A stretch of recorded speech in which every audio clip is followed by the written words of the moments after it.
시간 찬송가 41장 같이 하시겠습니다. 찬송가 41장 큰 영광 중에 계신 주 같이 찬양하시겠습니다.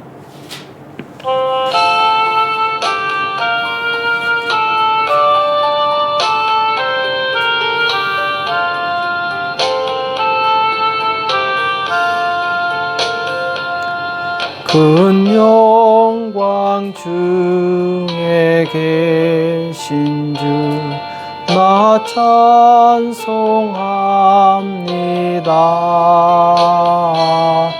영원히 계신 주 이름 나 찬송합니다.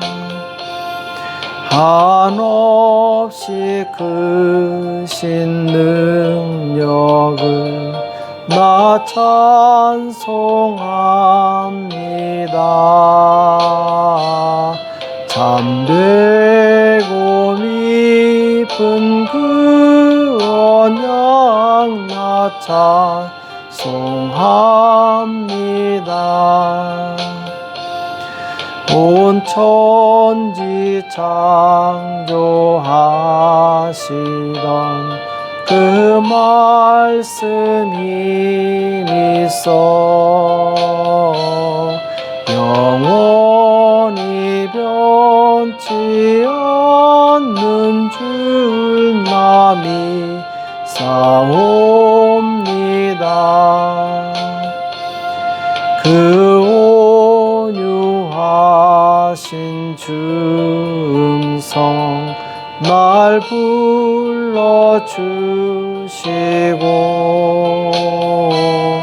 그 품에 품어주시니 나 찬송합니다.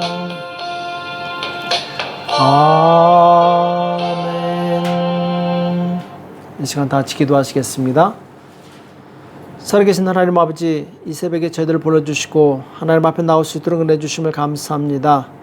날마다 하나님의 선하심과 인자하심을 기억하며 하나님의 뜻대로 살 수 있도록 인도하여 주시옵소서.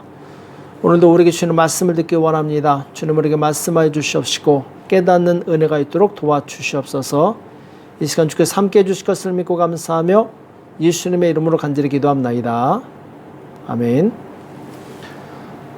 시간 시편 117편 1절과 2절 말씀 같이 보겠습니다. 시편 117편 1절과 2절 말씀 같이 한 목소리로 합독하도록 하겠습니다. 같이 읽겠습니다. 시작. 너희 모든 나라들아 여호와를 찬양하며 너희 모든 백성들아 저를 칭송할지어다. 우리에게 향하신 여호와의 인자하심이 크고 진실하심이 영원함이로다. 할렐루야. 아멘. 하나님의 인자하심과 진실하심, 하나님의 인자하심과 진실하심이란 제목으로 같이 말씀을 나누겠습니다. 오늘 시편 117편은 시편 전체에서 가장 짧은 시죠. 딱 두 구절밖에 없는데, 자, 그런데 가장 폭넓고 그리고 가장 중요한 주제를 다루고 있습니다. 1절은 세계 선교에 대해서 열방이 하나님을 찬양하고 그 통치 가운데 있는 것에 대해서 말씀하고 있고, 2절은 하나님의 핵심되는 두 가지 성품에 대해서 말씀을 하고 있습니다. 첫 번째 1절에 보면은 너희 모든 나라들아 여호와를 찬양하며 너희 모든 백성들아 저를 칭송할지어다 이렇게 말씀하고 있습니다. 자, 여기 보면은 모든 나라들아 모든 백성들아 이렇게 말씀하고 있는 것을 보게 되는데, 하나님의 통치는 이스라엘만 국한된 것이 아니죠. 하나님의 통치권은 온 땅과 그리고 세계 나라와 모든 민족에게 미치게 됩니다. 그래서 시편 96편 9절에서 13절에 보면은 온 땅이여 그 앞에 떨지어다. 자, 온 땅이 하나님 앞에 떨어야 된다고 말씀하고 있고, 열방 중에서는 이르기를, 자, 열방 중 모든 민족에게 말씀하시는 거죠. 여호와께서 통치하시니 세계가 굳게 서고 흔들리지 못할지라. 저가 만민을 공평히 판단하시리라 할지로다. 하늘은 기뻐하고 땅은 즐거워하며 바다와 거기 충만한 것을 외치며 밭과 그 가운데 모든 것을 즐거워할지로다. 그리할 때 살림의 나무들이 여호와 앞에서 즐거이 노래하리니 저가 임하시되 땅을 판단하려 임하실 것임이라. 저가 의로 세상을 판단하시며 그 진실하심으로 백성을 판단하시리로다. 이렇게 말씀하고 있습니다. 모든 피조계가 하나님을 찬양하고 그리고 모든 민족이 하나님의 공의의 이 판단을 받을 것이다. 이렇게 말씀하고 있죠. 자, 이스라엘 민족은 안타깝게도 자기들만이 하나님의 택한 백성이라고 착각을 했습니다. 그러나 하나님의 생각은 다르셨죠. 하나님께서는 이스라엘을 통해서 하나님의 이름과 그리고 영광이 전 세계에 나타나기를, 전파되기를 원하셨죠. 자, 이것은 오늘날도 마찬가지입니다. 예수님을 믿어서 하나님의 자녀된 성도들 역시 교회 안에서만 머물러서는 안 됩니다. 왜냐하면 그리스도의 이 복음은 전 세계에 전파되도록 예수님께서 유언과 같이 말씀하셨기 때문에 그렇습니다. 자, 그 말씀이 마태복음 28장 18절에서 20절에 나오죠. 예수께서 나와 이르러 가라사대 하늘과 땅의 모든 권세를 내게 주셨으니 그러므로 너희는 가서 모든 족속으로 제자를 삼아 아버지와 아들과 성령의 이름으로 세례를 주고, 저기 보면은 복음을 전하는 대상이 바로 모든 족속이라고 말씀하고 있습니다. 내가 너에게 분부한 모든 것을 가르쳐 지키게 하라. 볼지어다 내가 세상 끝날까지 너희와 항상 함께 있으리라. 여기 보면 역시 세상 끝날까지라고 말씀하고 있습니다. 곧 예수 그리스도의 복음은 민족을 초월해서 모든 민족에게 전파돼야 되고, 그리고 국경을 넘어서 땅끝까지 전파돼야 함을 말씀하고 있는 것이죠. 그래서 이 사도 바울은 이방인의 사도로 부름을 받았습니다. 로마서 1장 5절과 6절에 보면은 그로 말미암아 곧 예수 그리스도로 말미암다고 말씀하고 있죠. 우리가 은혜와 사도의 직분을 받아 그 이름을 위하여 모든 이방인 중에서 믿어 순종케 하나니, 이렇게 말씀하고 있습니다. 자, 사도의 직분을 받았는데 모든 이방인들로 하여금 예수님을 믿고 하나님의 말씀에 순종케 하는 것이 바로 사도의 직무라는 것이죠. 너희도 그들 중에 있어 예수 그리스도의 것으로 부르심을 입은 자니라. 자, 로마에 있는 교회 성도들도 동일하게 예수 그리스도의 것, 예수 그리스도의 소유로 부름을 받았는데 목적은 동일하다는 것이죠. 곧 모든 이방인들로 하여금 예수님을 믿고 그 말씀에 순종케 하는 것, 이것이 동일한 사역이라고 말씀하고 있습니다. 그리고 예수님께서는 이 복음이 전 세계에 다 전파된 후에야 주님이 다시 오신다, 이렇게 말씀을 하셨습니다. 마태복음 24장 14절에 보면은 이 천국 복음이 모든 민족에게 증거되기 위하여 온 세상에 전파되리니 그제야 끝이 오리라. 그래서 이 끝까지, 땅 끝까지 복음이 전파되는 것은 주님의 재림과 직관되는 아주 중요한 일이라는 것이죠. 그래서 우리는 이 세계 선교에 대한 이 마음을 가져야 됩니다. 이것이 곧 주님의 마음이고 그리고 성경적인 마음입니다. 우리가 신앙생활할 때도 이런 선교적인 마인드를 가지고 신앙생활할 때 우리의 사고의 폭은 굉장히 커지는 것이죠. 또 두 번째로 2절에서는 이 하나님의 중요한 두 성품에 대해서 말씀하고 있습니다. 2절에 보면은 우리에게 향하신 여호와의 인자심이 크고 진실하심이 영원함이로다, 이렇게 말씀하고 있습니다. 자, 우리를 향하신 하나님의 인자심, 사랑하심이죠. 긍휼히 여기심이죠. 그 인자심이 크고 진실하심이 영원하다. 곧 이 인자심과 진실하심과 인자심은 하나님의 영원히 변치 않는 그 성품이십니다. 또한 하나님께서는 이 하나님의 형상대로 지음을 받은 사람 속에 이 두 가지 속성을 동일하게 넣으시고 창조하셨던 것이죠. 자, 그런데 안타깝게도 이 사람은 이 하나님의 말씀에 불순종하고 이 마귀의 말에 이 순종함으로 그들은 마귀의 종이 되었습니다. 그리고 마귀의 종이 되면서 점점 이 하나님의 형상, 하나님의 이 두 성품에서 이 멀어져 갔죠. 그래서 예수님께서도 종말이 가까울수록 점점 사랑이 식어질 것이다 이렇게 말씀하고 있습니다.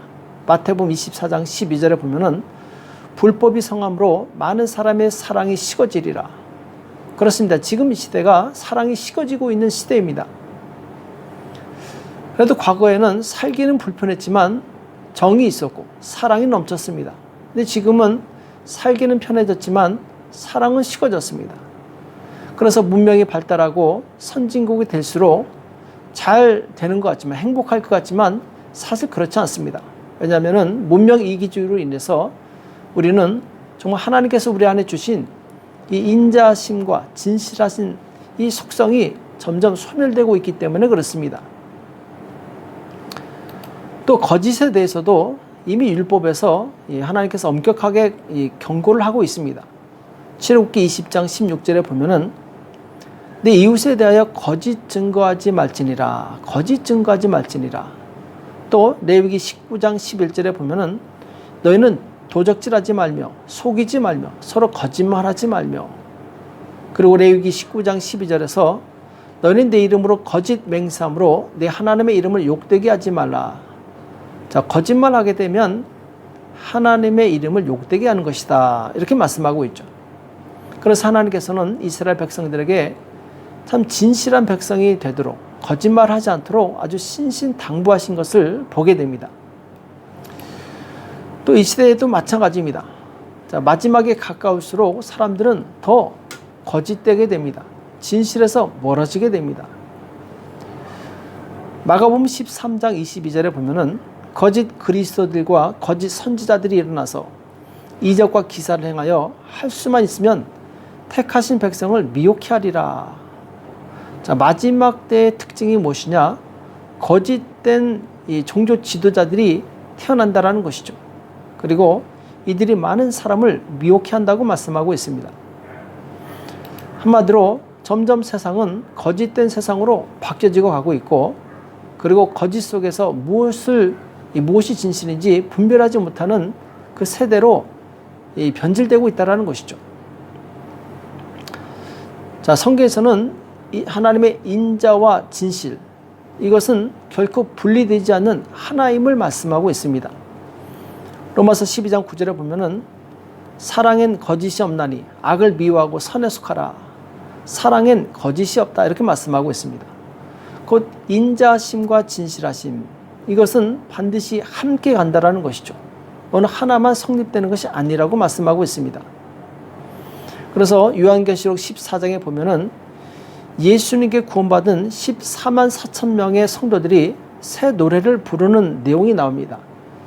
이때 하늘에서 영원히 하나님을 찬양하는 이 성도들의 특징에 대해서 요한계시록 14장 5절에서 이렇게 말씀하고 있어요. 그 입에 거짓말이 없고 흠이 없는 자들이더라. 그 입에 거짓말이 없고 흠이 없는 자들이더라. 자, 하나님께 새 노래를 지어 찬양하는 이 하나님의 백성들 14만 4천 명의 특징이 무엇이냐? 그 입에 거짓이 없다라는 것이죠. 거짓말을 하지 않는 사람이라는 것이죠. 그 입에 거짓말이 있다는 것은 이미 그 사람이 진실한 그리스도인이 아니라는 뜻입니다. 하나님을 사랑하고 그리스도를 따르는 그 진리를 믿는 사람들은 그 입술로 거짓말을 할 수가 없습니다. 그래서 만약 교회 내에서 아주 상습적으로 거짓말을 하는 사람이 있다면 그 사람이 정말 예수님을 믿는 사람인지 그리스도인인지 점검을 해볼 필요가 있습니다. 왜냐하면 진리와 거짓은 결코 공존할 수 없기 때문에 그렇습니다. 내가 진리를 믿는다고 하면서 거짓을 말할 수는 없다라는 것이죠. 그래서 우리가 진정한 그리스도인이 된다는 것은 하나님의 인자심과 진실하심에 더 가까워지는 것을 의미합니다. 그리고 하나님의 은혜는 이 하나님의 성품을 닮아서 인자하고 진실한 사람에게 임하게 됩니다. 하나님께서는 자기와 같은 성품을 가진 사람을 찾으시고 그 사람에게 역사하신다라는 거죠. 그래서 출애굽기 33장 19절에 보면은 나는 은혜 줄 자에게 은혜를 주고 긍휼히 여길 자에게 긍휼을 베푸느니라. 자, 하나님께서 은혜 베풀 자에게 은혜를 주고 긍휼히 여길 자에게 긍휼을 베푸신다 이렇게 말씀하고 있습니다. 그런데 하나님께서는 아무에게나 은혜를 주시거나 아무나 긍휼히 여기지 않으신다라는 것이죠. 거기에 합당한 성품을 가진 사람에게 역사하신다고 말씀하고 있습니다. 그래서 우리는 이 하나님께 은혜를 받을 만한 사람이 되어야 됩니다. 곧 하나님의 그 인자하심과 진실하심을 받을 만한 성품을 우리가 가지고 있을 때, 그때 그 하나님의 역사하심을, 하나님의 은혜를 경험할 수 있게 됩니다. 구약에 보면 대표적으로 이 하나님의 은혜를 경험한 사람이 바로 요셉입니다. 창세기 39장 20절에 보면은 요셉이 그 옥에 갇히는 내용이 나옵니다. 자, 억울하게 누명을 써서 이 옥에 갇혔는데 21절에 보면은 여호와께서 요셉과 함께 하시고 그에게 인자를 더하사 전옥에게 은혜를 받게 하시매. 자, 감옥에 갇혔지만 하나님께서 그에게 인자를 더하사 곧 하나님의 사랑하심을 베푸셨다, 은혜를 베푸셨다, 이렇게 말씀하고 있죠. 그래서 이 옥의 관리자가 이 죄수들의 모든 행정 전반을 요셉에게 맡기게 됩니다. 그리고 자기는 신경도 쓰지 않죠. 요셉은 진실하게 자기에게 맡겨진 일에 충성을 다합니다. 23절에 보면은 이는 여호와께서 요셉과 함께 하심이라 여호와께서 그의 범사에 형통케 하셨더라, 이렇게 말씀하고 있습니다. 자, 하나님께서 요셉에게 이 범사에 형통케 하신 이유가 무엇인가? 바로 요셉은 그런 하나님의 인자하심과 그리고 진실하신 성품을 가지고 있었기 때문에 그렇습니다. 그래서 결국 요셉은 이 하나님의 은혜로 애굽의 총리가 되고 그리고 만인의 존경을 받는 그런 높은 위치에 오르게 된 것이죠. 거짓된 삶은 잠시 빛을 발합니다. 그러나 곧 얼마 가지 않아 시들어 버리게 되죠. 그러나 진실한 삶은 점점 갈수록 그 빛이 빛나게 됩니다. 많은 사람들을 밝히고 영향력을 주게 됩니다. 오늘 우리는 하나님의 그 인자하심과 진실하심을 잘 기억하시고 나 또한 그 성품을 본받아서 하나님과 사람 앞에서 인자하고 또 진실한 사람이 되시기를 힘쓰시기 바랍니다. 하나님께서는 바로 그런 인자와 진실함을 갖고 있는 사람을 찾고 계시며 그런 사람에게 능력과 복을 주셔서 바로 하나님의 영광을 열방에 나타내는 그런 일을 하시게 됩니다. 내가 바로 그런 사람이 되도록 힘쓰는 저와 여러분이 되시길 예수님의 이름으로 축복합니다. 기도하겠습니다. 살아계신 하나님 아버지, 오늘 우리에게 말씀해 주심을 감사합니다. 하나님의 인자하심과 진실하심을 우리가 본받게 도와주시옵시고 내가 바로 그런 사람이 되어서 나를 통해서 정말 요셉처럼 하나님의 영광을 이방에 선포하는 복된 성도가 될 수 있도록 역사하여 주시옵소서. 오늘도 기도할 때 성령께서 함께해 주실 것을 믿고 감사하며 예수님의 이름으로 간절히 기도합나이다. 아멘. 오늘 말씀 기억하시면서 하나님, 내가 하나님의 그 인자심과 진실하신 성품을 담게 해주시고 하나님의 영광을 열방에 나타낼 수 있도록 도와달라고 나라와 민족을 위해서 교회와 가정과 자녀를 위해서 이 시간 합심해서 간절히 기도하겠습니다. 기도하겠습니다.